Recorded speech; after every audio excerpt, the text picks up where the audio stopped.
খারাপ, অনেকটা খারাপ মনে হচ্ছে। তো ধাত্রীর রেজাল্ট আপনারা সামনে চোখের সামনে প্র্যাকটিক্যাল দেখছেন। যে জমিতে ধাত্রী ব্যবহার করা হয়েছে সে এই ধানের তুলনা যে জমিতে ধাত্রী আছে তার ধান অনেকটা ভালো। তো এই জমিতে কি কি প্রবলেম বুঝতে পারছেন? মানে গাছ ছোট বড় আছে এবং হচ্ছে আপনার গাছের হাইট ছোট আছে, পাঁচকাঠি কম আছে, ধানে মাজরা পোকা আছে এবং আপনার এই ধোসা ধরে গেছে। একটা থোপ উঠে দেখাবেন কি রকম হয়েছে?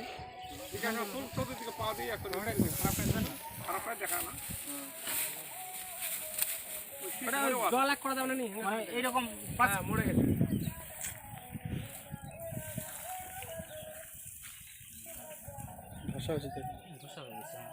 ঠিক আছে রাখেন।